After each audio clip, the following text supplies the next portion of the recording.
Corona vaccine के हवाले से मुझे करनी है कि मुझे बड़ा अफसोस हुआ, मुझे याद आया और मुझे लगता है कि हमें बद्दुआ लगी है सिंध वालों की। सिंध वाले कहते थे काश हमारे पास भी एक शहबाज शरीफ होता और हमारा जो है वो सूबा, उसके हालात भी बेहतर हो जाते। और आज ये हालत है, मुझे तकलीफ हुई है खबर पढ़ के कि सिंध वाले अपने रिसोर्सेज से कोरोना वैक्सीन खरीदना चाहते हैं। वो बार बार विफाक से इस बारे में इजाज़त तलब कर रहे हैं और हमारी तरफ सब चैन ही चैन है कि हमारी जो यास्मीन राशिद साहिबा हैं वो भी सो रही हैं। बुज़दार साहब तो पता नहीं सोए हुए उठते नहीं हैं। वो अभी सुना था क्वारंटीन से निकल आए हैं, वो पहले भी क्वारंटीन में थे, वो अब भी क्वारंटीन में हैं। पता नहीं कि क्वारंटीन हमारे मरने से पहले ख़त्म होगी या नहीं होगी। पंजाब का 12 करोड़ का सूबा जो है वो किसके रहमो करम है कि आप कोरोना वैक्सीन के लिए अभी तक इस पंजाब हुकूमत ने कोई कदम नहीं उठाया है। और उसके बाद होता क्या है कि आप सियासी मुखालफिन की ज़बानें बंद करें। पहले नैब के थ्रू कराया, फिर उसके बाद FIA को ले आए, उसके बाद एक बदनाम ज़माना गौहर नफीस जो है, जिसके ऊपर खुद नैब की इंक्वायरियां पेंडिंग है, जो खुद एक बदनाम ज़माना शख्स है जिसको तरक्की नहीं दी गई, उसको फिर अब एंटी करप्शन के थ्रू जो है उसको एंटर किया गया हमारी पार्टी के अंदर लोगों को तोड़ने के लिए, उनको वो करने के लिए। सुहेल शौकत भट्ट साहब MP है, मेरे साथ खड़े हैं। इनके घर के ऊपर कोई 2 हफ्ते पहले जो तूफान बदतमीजी बर्पा किया गया, जो पुलिस गर्दी की गई, इनके मुझे ये बताइए अगर कोई किसी केस में ये मतलूब होते, आसान तरीकाकार है, उन्होंने खुद दरवाजे खोल के दिए पुलिस को कि आप आइए, आपको तलाशी लेनी है, आपको जो करना है। गाड़ियां तोड़ी गई, इनका जो लाइसेंसी असला था, इनके कुछ दुश्मनियों के मसाइल हैं, उनका लाइसेंसली असला जो है वो कब्जे में ले लिया गया। उनके घर के अंदर घुसे, चार दीवारी का जो है वो मजाक उड़ाया गया, फायरिंग की गई, घर की औरतों का हरासा किया गया। ये क्या है? ये पुलिस गर्दी जो है। पंजाब एक पुलिस स्टेट नहीं है, पंजाब के अंदर आप कानून से मावरा नहीं है। और कल जो तमाशा किया है खोखर पैलेस के बाहर, मजे की बात यह है कि इमरान खान का फेक NOC के ऊपर बना हुआ बनी गाला, जो मियाँ बीवी तलाक के बाद एक मनी ट्रेल देते हैं वाया राशिद खान, वो जायज़ हो जाती है। और 300 कनाल जो है 160 रुपये जो है स्क्वायर फीट के हिसाब से उसको लीगल कर दिया जाता है। और यहाँ पर जो स्टे ऑर्डर मौजूद है, उस स्टे ऑर्डर के बावजूद जो है वो खोखर पैलेस को गिराया गया। और मज़े की बात यह है कि इमरान खान साहब खुद इस बात की जो है वो एक्सेप्ट कर चुके हैं कि अपने बहनोई का कब्जा छुड़ाने के लिए जो वो प्लॉट भी स्टे के ऊपर था, स्टे की धज्जियां उड़ाते हुए अपने बहनोई का प्लॉट छुड़ाने के लिए IG तब्दील किया गया, CCPO तब्दील किया गया और वो कब्जा छुड़ाया गया। अदालत ने दोबारा वो कब्जा वापस कर दिया। खोखर पैलेस को भी दोबारा अदालत से रिलीफ मिलेगा, बिकॉज उनके डॉक्यूमेंट्स, उनकी पूरी जो फैक्ट शीट है वो मौजूद है कि उन्होंने वो ज़मीन कैसे ख़रीदी, वो उनकी लीगल ज़मीन है, उनको विरासत में मिली है। इस किस्म के हथकंडों से आप अपना मुंह काला कर रहे हैं। मुझे ये लफ्ज़ सख्त है लेकिन कहने पे मजबूर हूँ कि आप अपना मुंह काला कर रहे हैं। क्यों नहीं लेती हैं अदालतें? क्यों नहीं अदालतों को नज़र आ रहा कि इस वक्त सल्तनत इमरानिया के अंदर गवाह भी इमरान खान है, अदालत भी इमरान खान है, इंस्पेक्टर भी इमरान खान है, सब कुछ इमरान खान है। जो उसका दिल चाहता है वो करता है, इदारों को इस्तेमाल करता है और करवाता है। और लेकिन उसके बावजूद अल्लाह के फजलो करम से PMLN जो है वो मजबूती के साथ अपने पैरों पर खड़ी है, अपने मुखालफिन के सामने सीसा पिलाई दीवार है।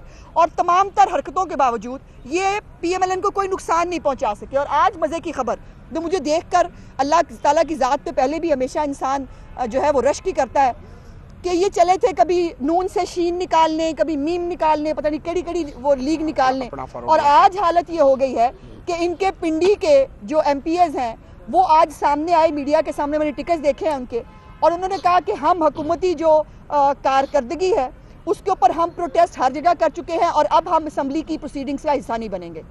ये मैं नहीं कह रही, ये PTI के MPs कह रहे हैं, ये उनका ब्लॉक कह रहा है। और वो जनूबी पंजाब महाज वाले जो है वो बेचारे जहाँ पर लोग उनका गिरेबान पकड़ते हैं कि आपने हमें जनूबी पंजाब सूबा देने का वादा किया था, कभी सेक्रेटेरिएट का लॉलीपॉप, कभी IG का लॉलीपॉप, कभी कोई लॉलीपॉप उनको देने की कोशिश करते हैं। और आज ये हालत है कि सारे लाहौर में छुपे बैठे हैं, कोई जनूबी पंजाब जो है वो जाने के लिए तैयार नहीं है।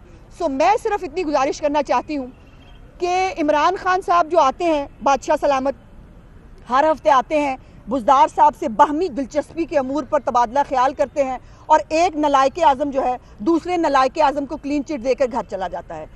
इमरान खान जिसकी अपनी कारकर्दगी कुछ नहीं है, वो किसी से कारकर्दगी का जवाब लेने वाला कौन होता है? और हम 12 करोड़ का जो सूबा है, हम इसलिए भी जस्टिफाइड है ये पूछने के लिए कि 25 जुलाई 2018 को PMLN को पाकिस्तान पंजाब की आवाम ने मैंडेट दिया था। हमारी 9 सीटें उस रात को ज़्यादा थी और कानून और आइन के तहत हमें ये हक था कि हम हुकूमत बनाते। लेकिन वो प्यारे ATM भाईजान जो अब आजकल पता नहीं क्या करते फिर रहे हैं, वो चीनी के अंदर उन्होंने डाका मारा, अपनी कीमत वसूल की और उनको फारिग कर दिया गया, जिनके हेलीकॉप्टर के ऊपर ये पंजाब हुकूमत बनाई गई थी। तो मैं सिर्फ इतना कहना चाहती हूँ कि जब इर्द गिर्द से ईंटें जोड़कर एक लरसती हुई इमारत खड़ी की जाए तो फिर उस इमारत का गिरना किस वक्त कैसे कहाँ होगा ये किसी को पता नहीं होता। लेकिन ये इमारत जितनी लड़खड़ा रही है, हमसे इनको कोई खतरा नहीं। और हम अभी कुछ नहीं कह रहे, पहले अपनी फिक्र करें, अपने अपने अपने ज़रा सफ़ों के अंदर ढूंढें आपके अंदर क्या हो रहा है। अब हालात ये है, इमरान खान कभी NRO मांगने चौधरी बिरादरान के घर जाते हैं जिनको वो मुंह लगाने के लिए तैयार नहीं थे। कभी वो आजकल मैंने सुना है कि बादशाह सलामत जो है वो आजकल MPs MNAs को बुला के मिल रहे हैं, क्योंकि सेनेट का इलेक्शन आ गया है, क्योंकि मालूम है कि बुज़दार साहब जो है उनके खिलाफ अदम एतमाद की बातें की जा रही हैं। तो आज इमरान खान को अपने MPs MNAs जो हैं वो याद आने शुरू हो गए हैं। तो मेरी गुजारिश इतनी है कि अल्लाह के करम से, अल्लाह के फजल से PMLN जहाँ थी वहाँ से भी ज़्यादा मजबूत है, उस जगह पे भी ज़्यादा मजबूत है। लेकिन इमरान खान साहब अपने ज़रा इर्द गिर्द नज़र दौड़ाए। मुझे लगता है कि कालीन आपके पैरों के नीचे से सिरक रहा है। सो ये अल्लाह के मुकाफात होते हैं। जो जो कुछ आपने कहा वो आज आपको घूम फिर कर आप तक आ रहा है, आपको भुगतना पड़ा है। मैं इमरान नज़ीर साहब से गुजारिश करूँगी कि कुछ वो भी बात करें। बिस्मिल्लाहिर्रहमानिर्रहीम। बड़ी तफसील से अज़मा बुखारी साहबा ने मेरा ख्याल है कोई पॉइंट छोड़ा नहीं। मैं सिर्फ इतना कहना चाहूँगा कि आपको वो इमरान खान ज़रूर याद होगा जो बिजली का बिल जलाता था और कहता था कि जब डॉलर ऊपर जाए और बिजली का रेट बढ़े तो समझो हुक्मरान करप्ट है। और आज हालत ये है, 28 महीने इस हुकूमत को आए हुए हैं और 20 मरतबा बिजली की कीमत बढ़ाई जा चुकी है। और वह नवाज शरीफ जिसको चोर कहते हैं आप, जिसके मुतालिक आप बातें करते हैं, उसके दौर में हर माह फ्यूल एडजस्टमेंट चार्जेस की मद में बिजली सस्ती हुआ करती थी। आज आप पेट्रोल बम जिस तरह बार बार आवाम के ऊपर मार रहे हैं, आज उस अरस्तू को तो बात ही नहीं करनी चाहिए जो 40 रुपए पेट्रोल देने के हमें नौसरबाजी करके इक़्तिदार में इमरान खान को लेकर आया था। और इन नौसरबाजों के टोले ने जो इस मुल्क के साथ किया है, आज पंजाब की अज़मा साहबा ने बहुत अच्छी तर्जुमानी की है और हमेशा करती हैं कि लर्निंग लेसन्स आपने दिया था कि जनाब हम ये लर्नर दे रहे हैं, इंशाल्लाह सीख जाएगा। और भाई 2.5 साल हो गए हैं, यहाँ तो इसको ट्राई लेकर लाइसेंस दे दो या इसको फारिग करो और नई टीम लेकर आओ। और अगर आपसे काम नहीं होता, जो कि नहीं होता, हालत यह है आपकी कि आप इस शहर को वोट मांगने आप लाहौर में आते हैं, लेकिन लाहौरियों की इतनी तकलीफ है कि शहबाज शरीफ और नवाज शरीफ का ये गुनाह समझा जाता है कि उन्होंने लाहौर में डेवलपमेंट की, लाहौर को एक तरक्की याफ्ता शहर बनाया। आज उस तरक्की याफ्ता शहर जिसकी मिसालें दी जाती थी, उसका हाल कूड़ा ना उठाने की वजह से कचरा कंडी में तब्दील हो गया है। सही कहा अज़मा बुखारी साहबा ने कि सिंधियों की बद्दुआ, कराची वालों की बद्दुआ लगी है। वो कहते थे कि हमें शहबाज शरीफ दो, और हमें आपने शहबाज शरीफ उनको देने की बजाय हमें आपने बुज़दार दे दिया है। तो बहरहाल अल्लाह ताला आपको हिदायत दे, जो कि यकीनन मुश्किल काम है।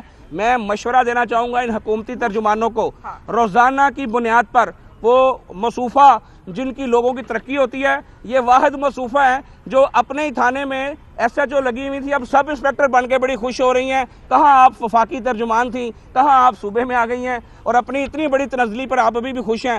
हैरत की बात है। बहरहाल वो आपका पर्सनल मसला है।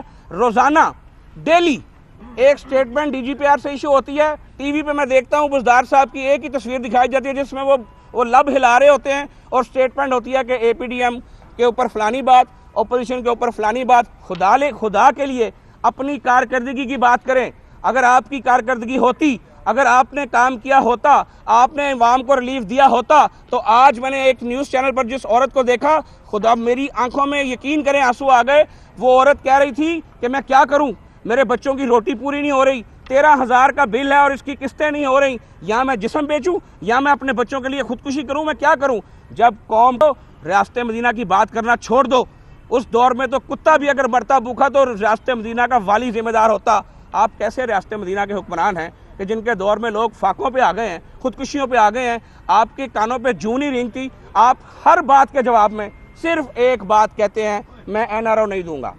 भाई मत दो एनआरओ, यहाँ जहर दे दो पूरे मुल्क को, पूरी कौम को। एनआरओ अपने पास रखो, लोगों को आटा दो, लोगों को चीनी दो, लोगों को रोटी दो, लोगों को सांस लेने का मौका दो। और जब ये पूछते हैं कि आपने आटा चीनी चोरी क्यों की, जब ये पूछते हैं कि आपने महंगाई का तूफान क्यों खड़ा किया, जब ये पूछते हैं कि आप इतने नाअहल और निकम्मे क्यों हैं, तो फिर इनके घर गिराए जाते हैं, फिर इनको जेलों में डाला जाता है, फिर इनको नैब के नोटिस आते हैं, फिर इन पर एंटी करप्शन चलाई जाती है। ये हल नहीं है, या आपको किसी ने गलत मशवरा दे दिया है, ये हल नहीं है। और डरें उस वक्त से जब ये बंद जो आप इन सब के साथ मिलकर बांध रहे हैं, जब ये बंद टूट गया तो फिर आप आगे आगे होंगे और पूरी कौम जूते लेके आपके पीछे होगी इंशाल्लाह। YouTube पर गूगली न्यूज देखने के लिए youtube.com की सर्च बार में गूगली न्यूज टीवी टाइप करें। गूगली न्यूज के पेज पर सुर्ख रंग के सब्सक्रिप्शन वाले बटन पर क्लिक करना ना भूलिए। YouTube पेज पर अपलोड होने वाली वीडियोस से बाखबर रहने के लिए बेल आइकन पर क्लिक कीजिए। आपको हर नई वीडियो के बारे में नोटिफिकेशन मौसूल हो जाएगा।